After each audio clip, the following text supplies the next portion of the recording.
You're live. Hello, everyone. How's everyone doing today? Getting excited. This is the first Ask Adam live. So really excited. I'm going to try to do this every couple weeks. I've gotten lots and lots of questions. So you guys are awesome. Self-Directed Retirement Nation, you guys are incredible. I'm really excited to try answering your questions. Hopefully you guys can challenge me. I know you will. I think I got some of the smartest clients out there. And again, whether you're a client or not, I don't care. Send me your questions. You can send them right now, obviously on YouTube. You can email at info@IRA Financial. You can hit us up on Facebook, Instagram, LinkedIn, Twitter, whatever you want. We're around, and I'm always here to help. So one last thing I want to mention before I jump into these questions, and I actually got over 100 questions from clients that can't make it today. So I'm going to go back and forth between what you see on your screen and what I have kind of on my phone.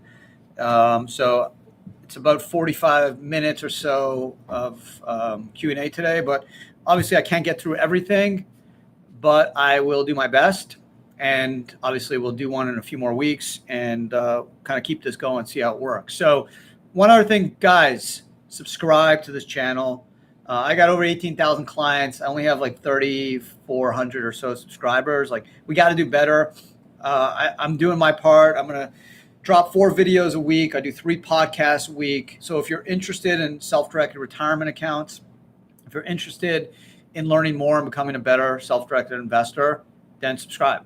It's free. You don't have to be a client. Anyone can subscribe, and I will do my best to provide really good content to make you a better investor. So definitely check out the YouTube page, also my 3 podcasts, where you can find them anywhere you check out podcasts. So let's start.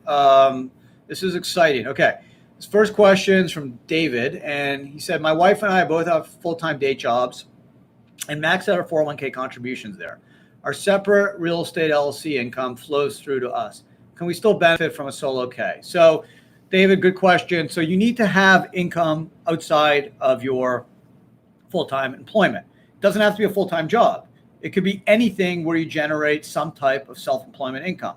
It could be selling baseball cards on eBay. It could be serving as a math tutor. It could be being a consultant. It could be anything. So long as you have other income from other employment opportunities, you can set up a solo K.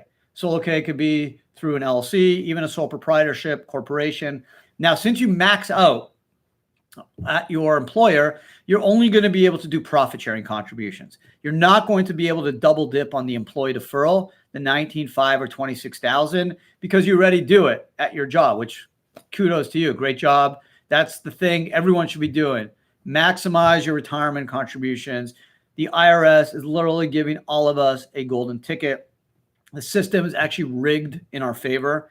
All we need to be is consistent, make contributions, be patient.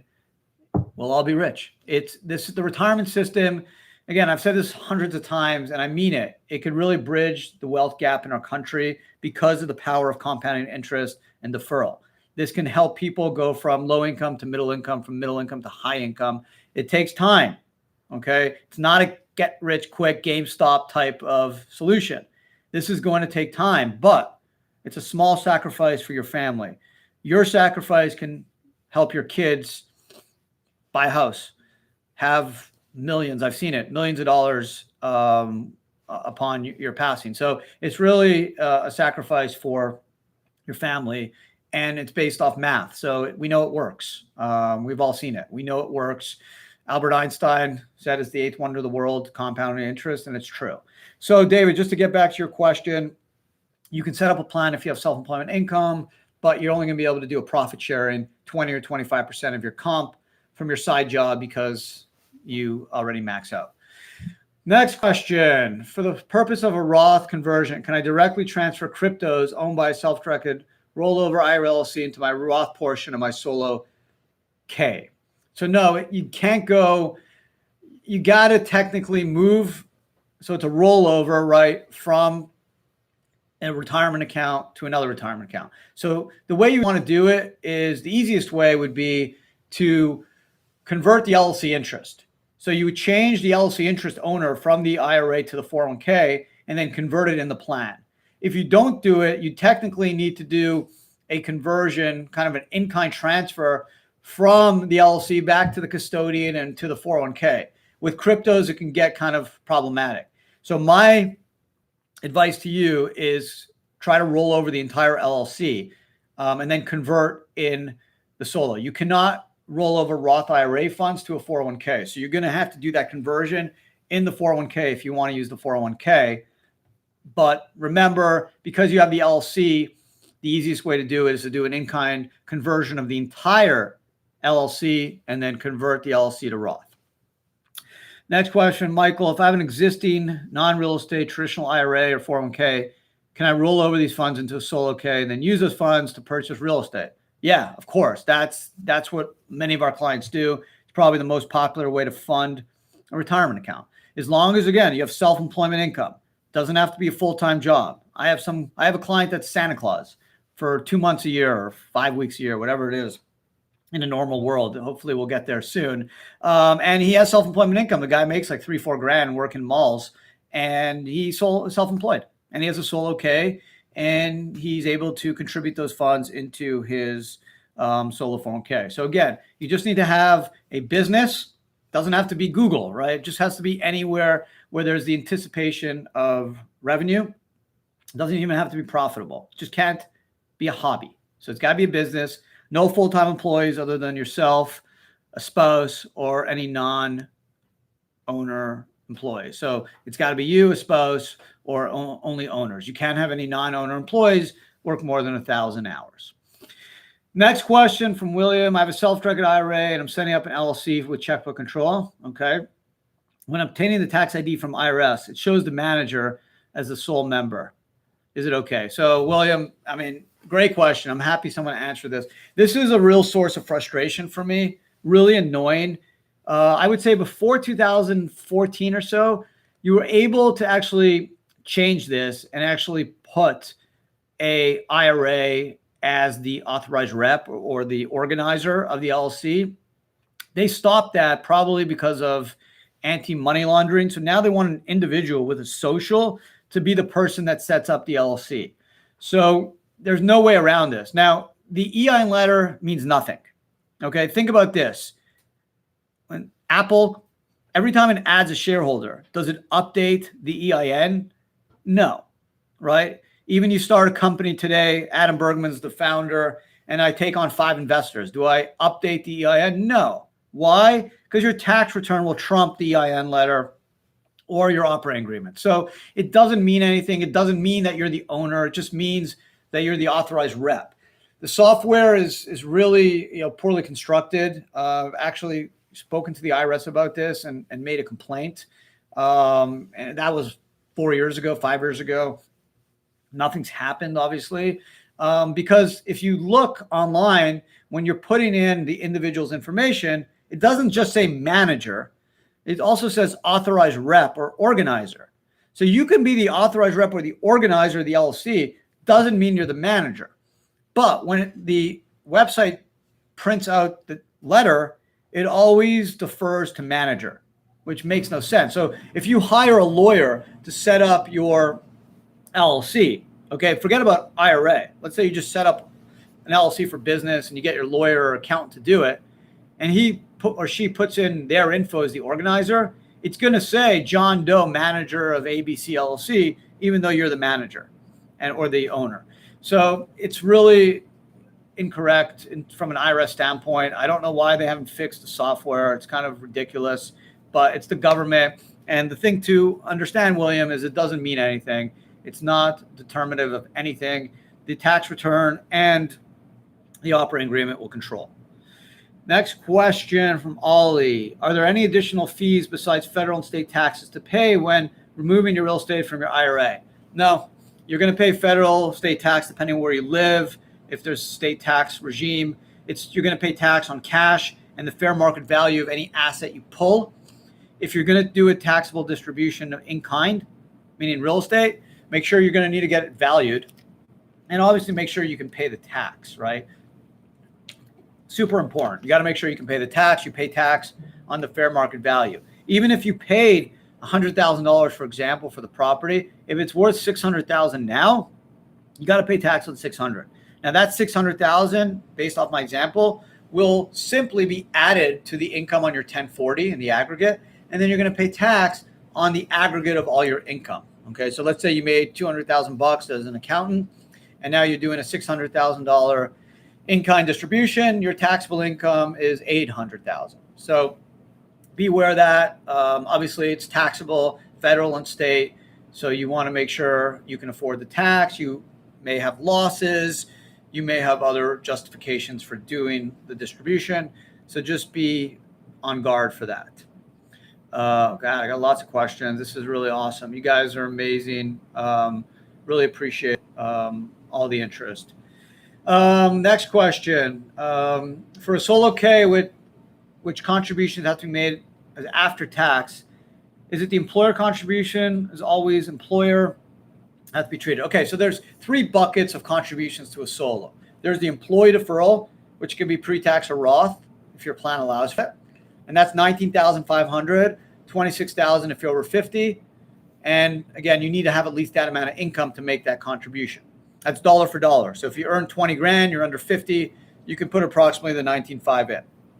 Now, employer, that's a separate bucket, and that's 20 or 25% of your comp. It's a profit sharing like a SEP.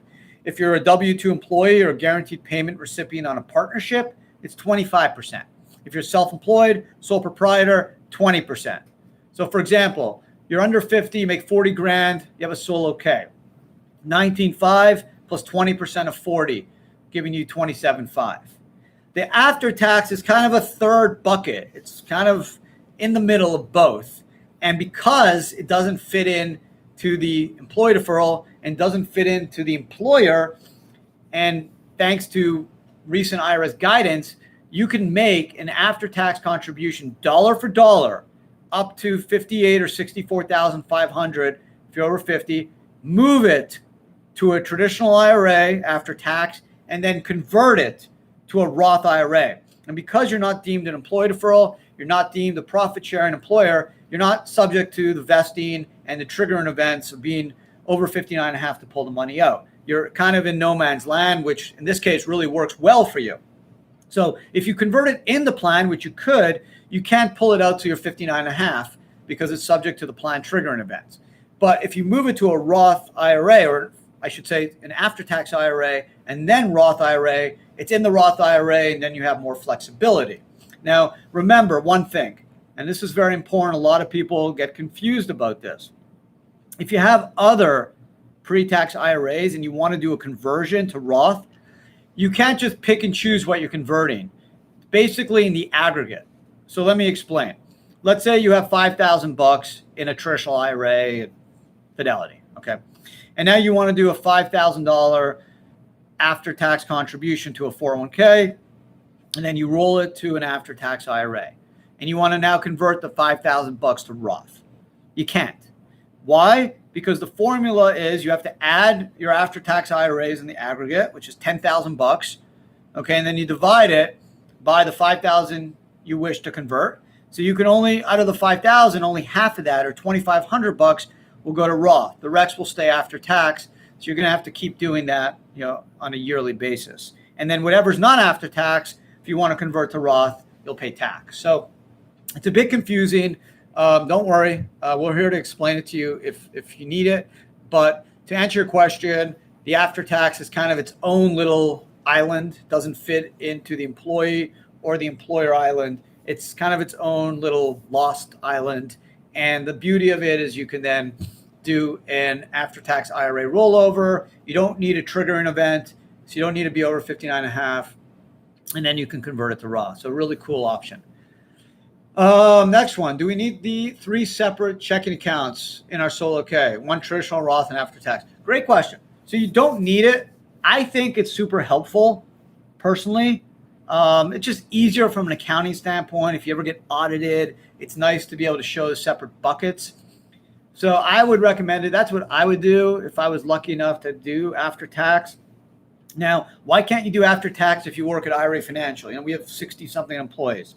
I wish we could. The problem is if you do after tax in an ERISA plan where there's non-owner employees, it's subject to plan testing. And unless you're getting like a good chunk of the employees doing it, you're going to fail the top heavy test and it's going to not be permitted. So that's why it works really well on a solo K.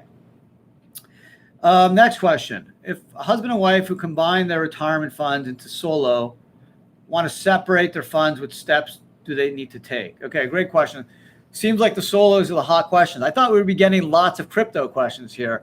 With Bitcoin hitting 52,000 yesterday, I figured I'd be inundated with crypto. So they're probably down this list, but I hope we'll get a few of those today.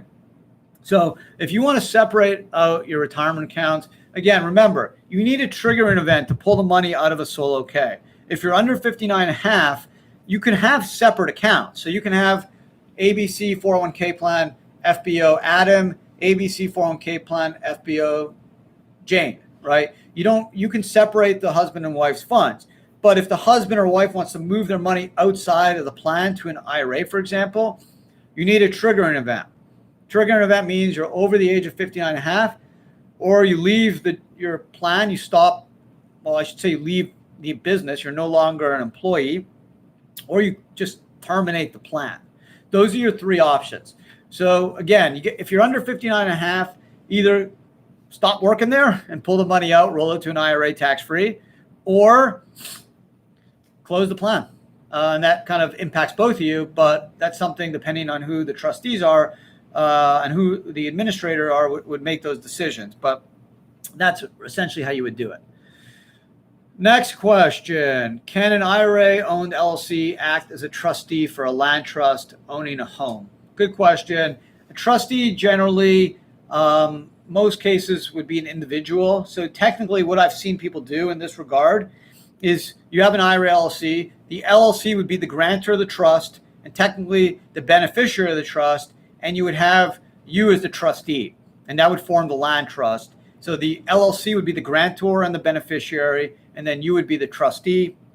People like land trusts for anonymity, land trust or privacy. The land trust will not give you limited liability protection. So just keep that in mind. But that's the way I would do it. Next question. If you use IRA money to purchase and build a commercial property, can you take lease payments as disbursements, or does that invalidate the entire investment? I'm 68 years old. So if you use your IRA to purchase land or build and buy a building, you can take anything as any net income you can pull out. You can pull anything out, right? You're just going to pay tax on it. So generally, when you use leverage, number one, it's got to be a non-recourse loan, right? You use an IRA or 401k, it's got to be a non-recourse loan. That means a loan you do not personally guarantee. Now, if you're in an IRA, a non-recourse loan will trigger what's called unrelated business taxable income, or UBTI tax, which can go as high as 37%. So that's something to keep in mind. So once, let's say, 100 grand IRA, borrow 100 grand, 200 grand, you buy this building, and now you have rental income coming in. Generally, what people do is they obviously need to pay off that loan, right? They don't want to default on the loan. They pay their taxes and other expenses, and whatever net of that is, they can pull it out as a taxable distribution, absolutely. Or they can leave it in the IRA and let it grow without tax. It's your call. Once you hit 72, you're going to have to take an RMD, a required minimum distributions, but you're not required to take a distribution out of your IRA unless you're 72. So that's kind of, I think, the strategy that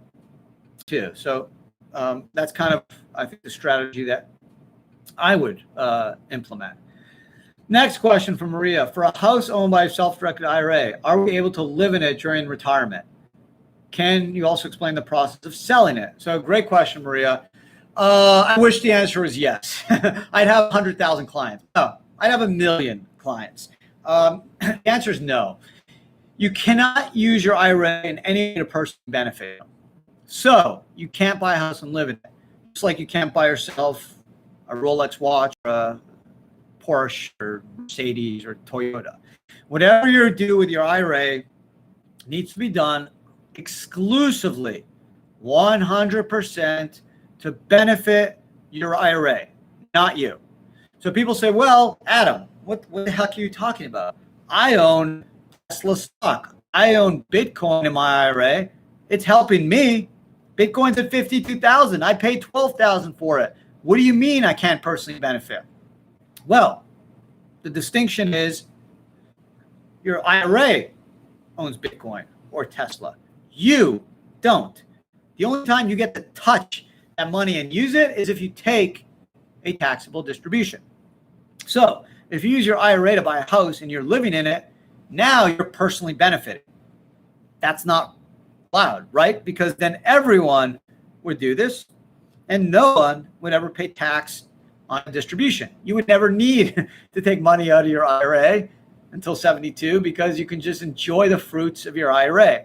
And the IRS doesn't really want you to do that. They want you to pay tax on what you pull out if you're under 59.5 plus a 10% penalty. And that's revenue that they require and they expect. Remember, if you took a pre-tax IRA, you received a tax deduction for what you contributed. So you got a double benefit then, right? You get a tax deduction, 1, 2, you get to live in the property and it's growing without tax. And that's just too good or beneficial in the IRS's eye.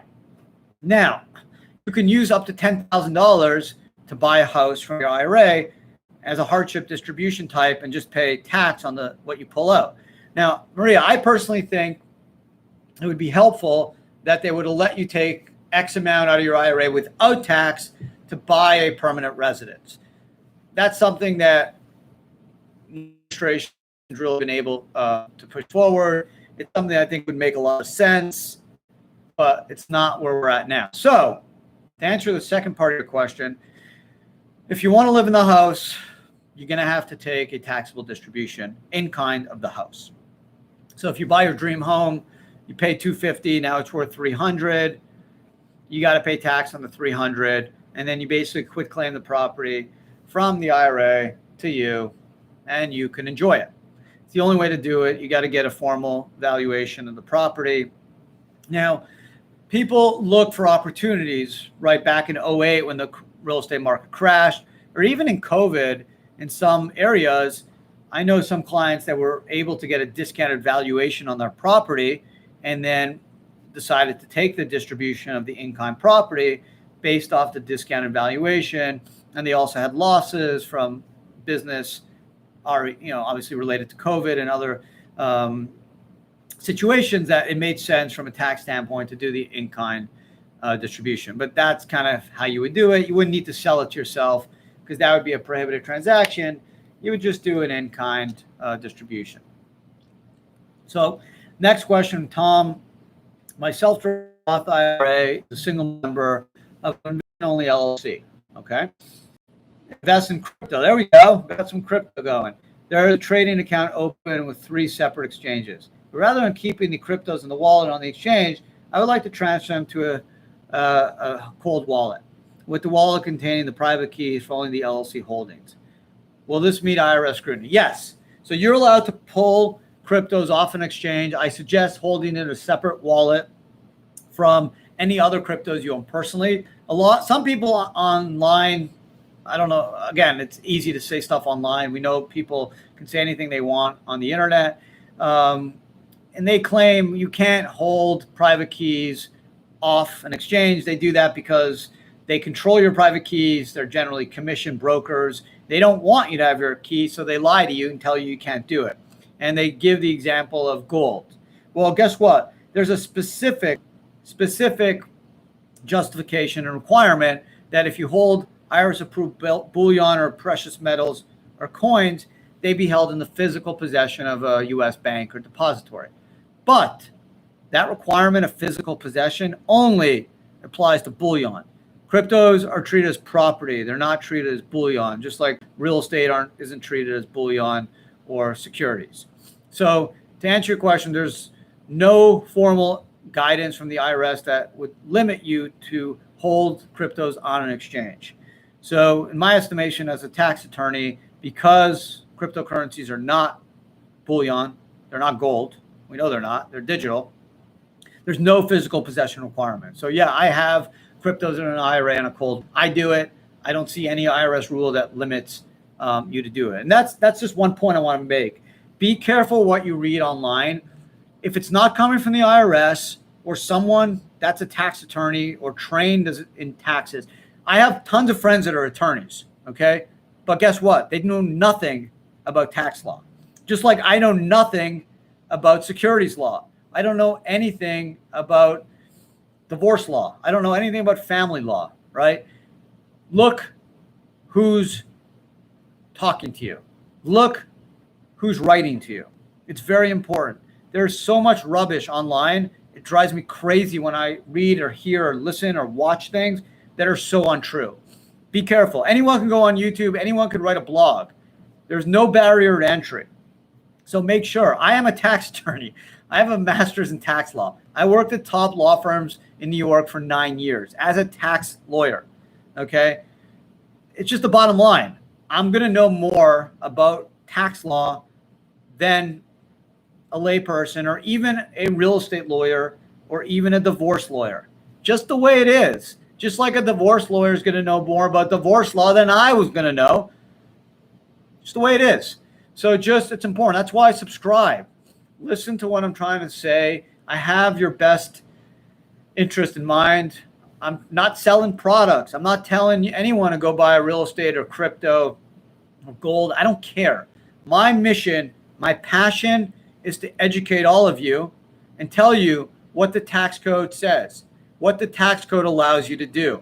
It kills me that only 3 to 4% of retirement account holders are invested in alternative assets. Out of 52 million IRAs, only 3 or 4% are invested in alts. Why? Mostly because no one knows you can buy alts, or most people don't know you can buy alts. I always give this example. Again, I was a tax lawyer for 9 years, working at big firms, surrounded with smart people. I had no idea you can buy alternative assets like real estate in an IRA or 401k until kind of my last year as a lawyer when I got asked to do research for a client on this matter. So if I'm not going to know about it, if my colleagues don't know about it, how the heck are you going to? So that's my job, and that's what I'm passionate about, is trying to educate all of you and say, hey, the IRS gives you the right to do this, okay? Nothing wrong with diversification.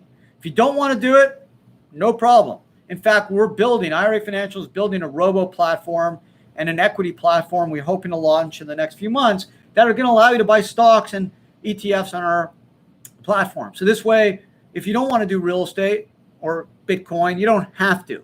You can simply just buy stocks and enjoy the IRA Financial family and be a part of it. So that's something I'm looking forward to. And again, just know what your rights are. That's my big motto, is just know what you can do.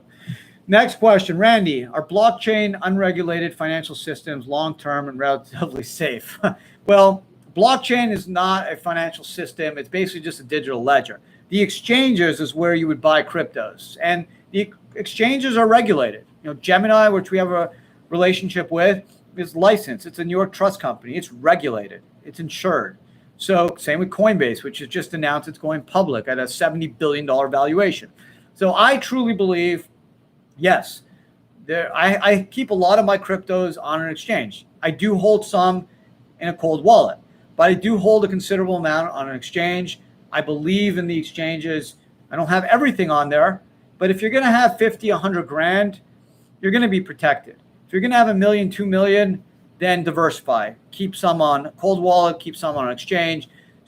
You can use different exchanges, but I am super confident about security and regulation. Next question from Joe. Do I have to buy a hardware wallet with my Checkbook IRA, or can I use one I already have? Joe, I would buy a separate one. Sorry for the extra cost. I just like to have everything separate. I don't think you need to physically hold it on an exchange. Again, there's no physical possession requirement. We're not dealing with gold here, but I think you should use a separate wallet, keep it in a separate spot. I know some clients that will even hold it at a depository. like Delaware Depository, for example, which is licensed, insured. That is definitely something you can do. That gives you an extra layer, but it's not required. I know some people that hold it as safe deposit. I know some people that just keep it, in their closet. Again, I would use a separate wallet. Great service. Thank you. Appreciate that. We're only as good as you guys, as our clients. You built us. So thank you. I only hope I get to know IRA Financial. I love talking to all my clients. I know we got a lot of them, and I hope we can double them in the next couple of years. But no, I'm not more important than any of you. Without you, I'm nothing. So if you have a question, you want to talk to me, reach out. I will call you. I will email you. I'm very accessible, and I look forward to talking to all of you. So thank you. Next is from Edwin. If I rolled over or converted a big amount from my solo K to a Roth, how do I account for that in my 5,500 EZ? So when you do a conversion, you pay tax, obviously, on that conversion. Okay, so you're rolling over in plan. You're going to pay tax on it. You're going to know essentially value, and if you took a loan. So the value is not going to change. It's just moving sub-account to sub-account. The tax return is going to be where you're going to report that. And then as the trustee is where you're going to want to keep track of the different amounts of plan assets. So you could simply transition the value from pre-tax to Roth. The plan asset value will stay the same. Report this on your 1040 and obviously keep track of the Roth assets. Next question. Okay. Trust to me personally, either through a series of sales over time, a distribution of some kind, or another strategy. Okay. I'm not sure where you're getting at here, but you can do distributions over a period of time. You can do conversions over a period of time. Just make sure you pay tax on that.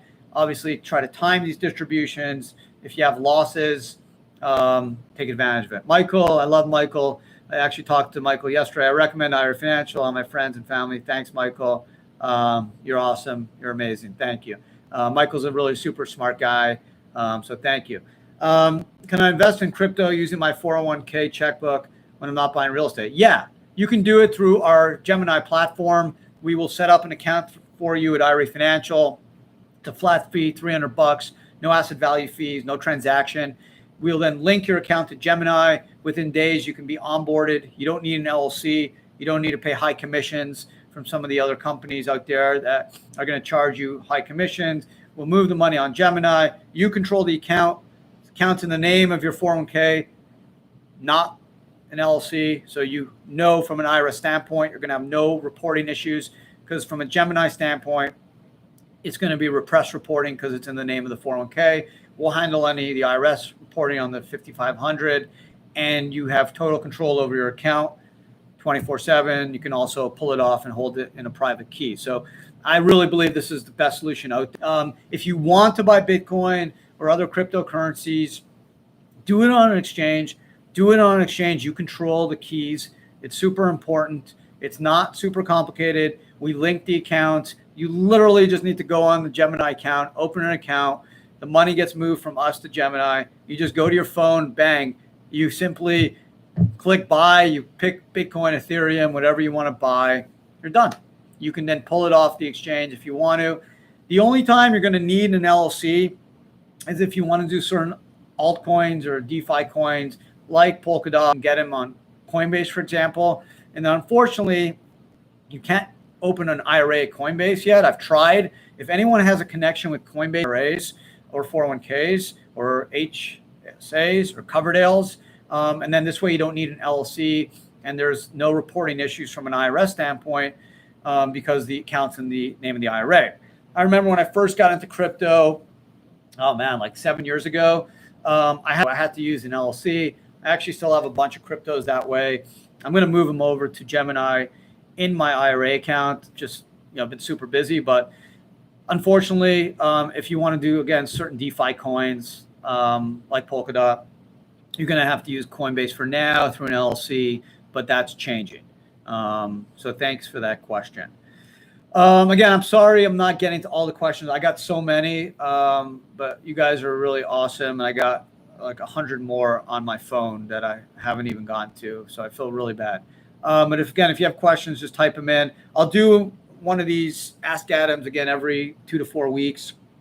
And if things are really popping in the marketplace for whatever reason, if there's new tax law or there's new legislation or new things developing, I'll do another one. Again, thank you so much. Oh, God, what's the next one? Can I borrow against a property in my solo 401k that has no mortgage to buy another new property? So, yeah, if you have an asset in your 401k, you can use that asset as leverage to buy another asset. So you can work with a non-recourse lender, for example, use that as collateral to get more debt. Make sure the loan is non-recourse. You cannot personally guarantee it. So that's one thing to keep in mind. But there are non-recourse lenders we work with. So just let us know. We can put you in touch with them and you're able to get access to that. One other thing I want to announce, and you guys can just let me know through comment or email or whatever if you're interested. And we're going to offer that potentially to our clients to invest in with a minimum investment of $50,000. So if people are interested potentially of getting exposure, we're hoping to get around a 6 or 7% return to our investors. If this is something people are looking to invest in, I haven't formally kind of sent this out to our client base. I'm looking to do that in the next week or so, but just there's huge demand from our clients for non-recourse financing. And we want to be able to set up a fund where we can kind of help our investors help each other, setting up a fund, paying our investors a return, and then having $25 million available for non-recourse financing for all our clients. So it's kind of good karma, self-directed, retirement nation, kind of one hand helping the other. So it's something I'm looking to develop in the next coming months with a partner. So if people think that's cool, something they'd be interested in, definitely love to hear. God, lots of questions. I don't even know where to go next. Okay. If we invest our self-directed IRA in a factoring company, which is structured as a C Corp, and they provide a 1099 miss, is it subject to UBIT? No. If your IRA or 401k invests in a C Corp, like Apple or Tesla, it blocks UBIT. So think of a C Corp as like a big box. It boxes in all the UBIT. Whereas think of it as an LLC as like a funnel. LLC, all the income funnels to the owners. The LLC doesn't pay any tax. It's known as a pass-through entity. A corp, we know, pays corporate tax rate. Well, and thank God I don't have to pay any UBIT tax, or that wouldn't be a very good investment. So in the case of your factoring example, if you did it through a pass-through entity, you would owe UBIT tax if there was over $1,000 of income. Since it's in a C Corp, there's no UBIT tax. So that will handle that issue. I saw another question about using a earn crypto. So there's programs out there, even through Gemini, you can earn interest for lending out your Bitcoin or other cryptos. You can do that in a retirement account, and all the interest will flow back to your IRA. So it's a really cool, or 401k. It's a really cool program. Obviously, trust the company you're lending out your cryptos to. But if you do trust the platform, and there's some really good companies out there, including Gemini and Coinbase, which is allowing you to do that, then it's a pretty good program. I mean, you can get 4 to 6% interest, still get your Bitcoin, right? You're lending it out. You still own it. You get returns on that Bitcoin. It's going deferred or tax-free back into the IRA, and you're getting the advantage of appreciation on that asset. So it's kind of like a dividend stock or owning a rental property. You get the underlying appreciation of the asset, rental income, like real estate. So some people are like, don't want to really invest in gold or cryptos because there's no income. Well, with this program, you can get interest and it would go tax deferred into your IRA. So again, you know me, I'm a big believer in getting some exposure to crypto. The beauty of cryptocurrency is not today. Yeah, Bitcoin's at 51 or 52,000 right now. I'm excited where it's going to be in 7, 10, 20 years. So if you're going into an investment, not looking to make a quick buck today, but worried or looking forward to holding that asset for 5, 10, 15 years, it makes sense to do it in a retirement account. Why? Generally, retirement account investments are long-term investments, right? I'm 45. I can't tap into my IRA really till 59 and a half without paying a penalty. So I'm looking for investments that I'm going to hit home runs on in the next 10 to 20 years.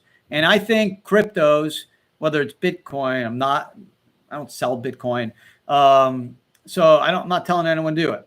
But what I've done is I've taken a percentage of my retirement account, and I wish it was a bigger percentage, but I've been doing this for the last 7 years. And it's just about diversification and getting exposure. And again, I'm really proud of my platform. It took me time to get in with Gemini. I only got lucky because a friend of mine knew the owners of Gemini, and I got lucky that way. But other than that, it's the best platform because you can own it in an IRA, number one. Number two, the fees are super low. Number three, you don't need a broker. You don't have to pay high commissions. Number four, you control the account. You do the trading 24/7. The account's in the name of your IRA. So you don't have to worry about, hey, I have all my cryptos with this company. They're unregulated. They're these gold dealer guys. I don't know who the heck they are. They're not FinCEN or FINRA, I should say, regulated, because you don't need to be FINRA regulated to sell cryptos. Why? Cryptos aren't true. You're trusting a company, holding your keys, holding your cryptos, unregulated, unlicensed. It's a lot of trust. Now, personally, I would rather hold the cryptos myself. I love being able to go on the phone and being able to buy and sell cryptos, see them, put it on a cold wallet. And every morning, what do? I wake up and my kids are like super obsessed with Bitcoin. So when we wake up, we look at the price of Bitcoin. When my kids come home from school, we look at the price of Bitcoin. They're super into cryptos and they love the idea of kind of decentralized currency, no one in control. And my kids laughed. They're like, Dad, we're invested into, and to me, that's the coolest part about it because it's decentralized. No one controls it.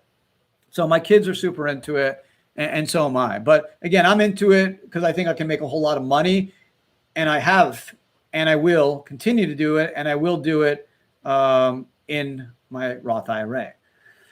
Okay, someone wrote, my investment's been killed by COVID. Sorry. The current value is now zero. My apologies. It may be, give me a call and I'll work a deal out with you. I don't want you to have to pay fees on a zero account. So call me, email me, and I'll take care of you, Marty, because that's not fair. So yeah, and again, if anyone's out there and has a situation where the investment went bad, but they still want to keep it open because it could go good, let me know. I'll waive fees. I'll take care of you. And then when your money comes back, we'll charge you going forward, but we won't go back. So I'm here to take care of you. We've done our best to keep our fees flat.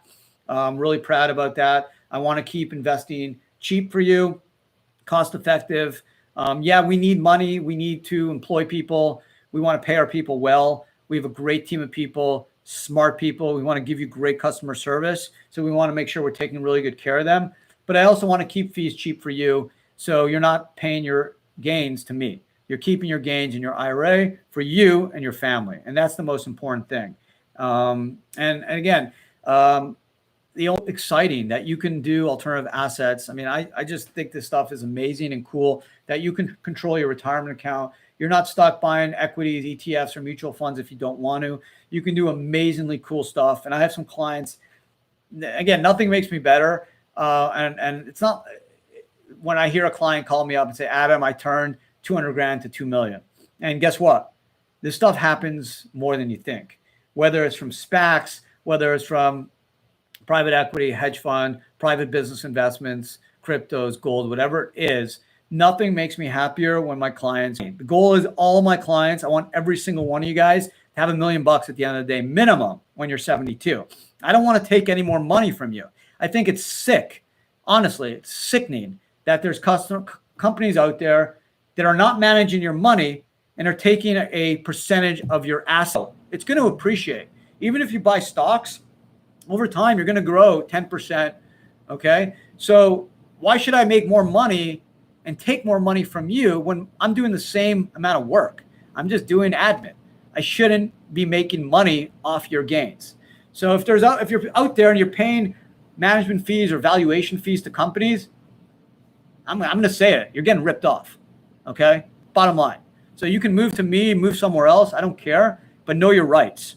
And this isn't 1999 where you need to pay 1% in asset management fees to an IRA company that's not managing your money. We're non-fiduciaries. We can't manage your money. You're managing your money. It's the whole point of self-directed. So wake up. This is your family's money they're stealing from you. Okay, so a lot of people say, it's my IRA.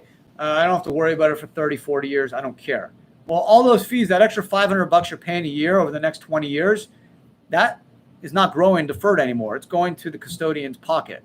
So you're losing that money. Your spouse is losing that money. Your kids and grandkids are losing that money. They're stealing from you. Wake up. Next question. Do I have to do a 1031 exchange when selling a real estate investment? No, 1031s you don't need to do ever. Why? The whole idea, Jeff, of buying real estate in an IRA is you pay no tax when you sell it. You don't have to worry about capital gains, ordinary income, depreciation, recapture. Nothing. It's tax deferred. The only time I've done 1031s for my clients is if you have non-recourse leverage. So if you borrowed money on a non-recourse basis and now you want to sell that property and flip it, you're going to have to pay UBTI tax, 37% tax on the debt finance portion of that property. So if you borrowed 70% and you have lots of gains, 70% of those gains could be subject to 37%. So what some of my clients do is they'll defer those gains by doing a 1031 on a like-kind property and then roll over the debt so they don't have to pay the UBIT. It's the only reason to do that. But that's a bit more of complex tax planning. Okay, next question. I'm interested in setting up a self-directed IRA to hold cryptos via Gemini without an LLC. If I do need an LLC in my IRA, do I need to pay the one-time fee of $9.99? Generally, yeah, because that $9.99 includes the LLC establishment fee. Plus, we do the operating agreement, the articles. So generally, yeah. If you don't have a lot of money in your account, you don't want to pay the $9.99. Call me, email me. We'll figure something out. But generally, we're not making that much money on it. Let's say you do a Texas LLC, it's $320 right away. So now I'm down to $6. Again, if you only have a little bit of money in there and the fees are bothering you, contact us. We'll figure it out. I'm here to help. I'm not here to take money from you if it doesn't make sense.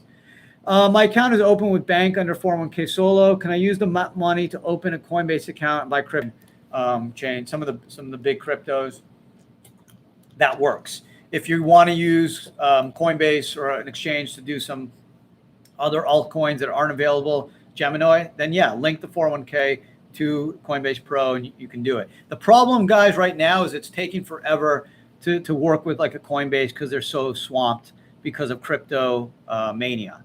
So just be aware of that. What you can do is go to Gemini first and then move it from Gemini to Coinbase by transferring the crypto. That may buy you some time because we can open the Gemini account pretty quick. Oh, is it possible to use this funds from a solo K to do sports betting? This is a great question, Sawyer. I was actually going to do a podcast on this. You could, believe it or not. Now, again, let me preface that by saying I'm not sure it's your best investment or best thing, I should say, to do with your IRA. But gambling, so long as it's legal in the state where your IRA is or where you're at, you can do it. It's not insurance, life insurance. It's not a collectible, and it's not self-dealing. So there's nothing in the IRS code that stops you from doing betting in your Roth 401k or IRA. Now, again, I don't know if you should be betting on, don't bet on the Knicks, whatever you do. Again, I don't know if it's the best thing for your retirement account. Most amazing bettors never make more, barely at 55, 60%. And with the juice you're going to lose, I don't know if it makes sense. I wouldn't do it, but it's not my money. It's your money. It's not me to tell you what to do. It's not the IRS to tell you what you can't do. The IRS says you only can't do three things: life insurance, collectibles, self-dealing. So it's your money. You earned it. You worked hard for it. Your call. But I probably wouldn't do it. Next question. Self-directed IRA, single member LLC. Invest in a limited partnership fund that is a private lender LLC K1 income listed under ordinary business income. Oh, yeah, it's UBIT. You got to look at the K1, really. The K1's your code, your Bible, how the income is treated. If it's interest or capital, kind of talk to the fund to see if what type of potential pass-through expenses potentially could pass through to you. And then if it's over $1,000, you probably have to file a 990T. So, it's just something you need to consider. So I'm laughing because Chris said I'm a diehard Knicks fan. Yeah, I know. So am I. I wouldn't bet on them, especially after they just got destroyed by Orlando. Next question. Is it prohibited to buy digital art on the blockchain in a self-directed IRA? So this is a great question. So technically, an IRA can't buy art. It's a collectible. But an IRA technically can invest in an art fund as long as that fund is not owned 25% or more by retirement accounts.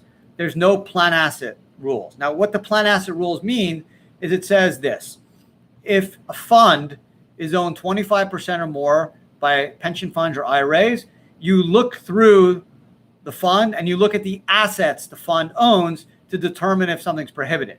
So let's say you have an art fund you want to invest in and 40% is owned by retirement accounts. I doubt that will ever happen, but let's say it does. Then you actually are investing directly in the art, not the fund. So to answer your question, you probably can do it, Dan. I doubt there's any funds out there that are controlled more than 25% by pension funds. Just ask. I doubt that's the case. But if it's a fund, you can do it. Do not hold art like in the IRA directly. Like if you want to buy a Rembrandt or a Chagall or a Picasso, like don't buy it in your IRA. Invest through a fund where you can get kind of a share of that art. That's probably what you're talking about on the blockchain. You can do that. It's a pretty cool investment. Someone asked me if, are you 59 and a half? Me or someone. I don't know who's asking that, but I'm not. Do I look 59 and a half? Do I understand the IRA crypto account has to be established in a regulated exchange? Yeah, that's generally how the hell do you buy cryptos? You need a money transmitter license to buy cryptos. So even if you're working with a company that is going to buy cryptos for you, they got to do it on an exchange. It's the only way you can legally buy cryptos. So be careful where you're buying this stuff. That's why I'm a big believer and a big proponent of this Gemini solution, because you control it on Gemini. You are in total charge, no one else, and you don't have to worry about someone not being regulated and unlicensed. So I would buy it only on an exchange. I got a couple minutes left. This has been awesome. I've got tons of questions. I haven't even got to any questions on my phone, so I'm really sorry to all the people that have emailed me questions. I got like close to 100. One question, a couple of people asked me, I did a video recently on W-9s and your IRAs and 401ks, and people got freaked out and were like, oh my God, was I supposed to file a W-9? No, it's only if you were asked to file a W-9. A W-9, if you invested in a hedge fund, private equity fund, venture capital fund, a lot of times they'll make you fill out a W-9 to show that you're a U.S. person, so there's no 30% backup withholding. It's just a compliance factor. So if you're not asked to file a W-9, you don't have to worry about it. You don't have to file it if someone's asking you to do a W-9. Oh, God. What else? I'm trying to think some other questions I got, but then like 97% of everyone else. So just something to be careful about. Someone said we need to be more responsive. That expose. I don't know why this person's saying that, but if you have an issue personally, let me know. We'll take care of it. We don't identify personal information. I'm not sure what this person's saying, but let me know. Reach out to me, and I'll handle your situation. We want to be transparent. Everything goes through our app. Everything's secure. So I'm sorry about that, but we will handle it. Just let me know. Can you explain the way you combine multiple accounts for a large investment?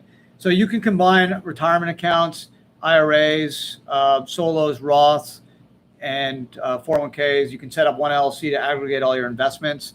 A lot of people do that. You can combine IRAs from different people to aggregate, make an investment, and then the investment returns will all go pro rata. So just something to consider if you're kind of short an investment.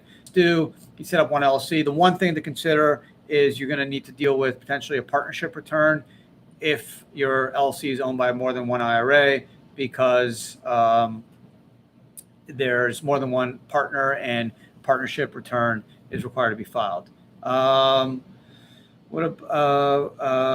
Non-retirement cash, if you don't want to commingle non-retirement money with retirement money from disqualified children, spouse, daughter-in-law, son-in-law, because you are essentially potentially triggering a prohibited transaction.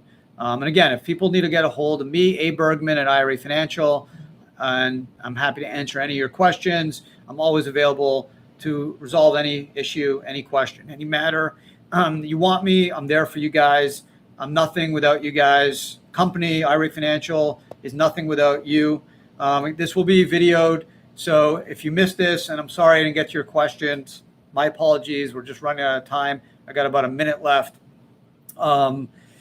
Send them to me at info@IRA Financial. I also do a podcast called Ad Mail, where I answer 3 of the best client questions of the week. So you can submit them and I will answer them on Ad Mail. I'll even mention your name if you wish. If not, it'll be anonymous, or just your first name is something that I want to make sure that with any questions, I'm here to help. So thank you for participating in the first Ask Adam. This is something I want to do every couple of weeks.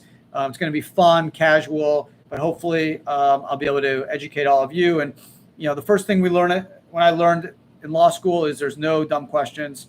So don't be shy. Even if you think it's a stupid beginner question, it's probably really smart, because if you have that question, I can guarantee there's 100 people behind you that also have the same question. So thanks again for being part of the Self-Directed Retirement Nation.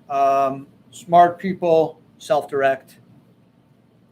It's all about that. So appreciate everyone. You guys are awesome. Again, anything I can do to help, let me know. We appreciate all you guys. And there you go. First Ask Adam in the book.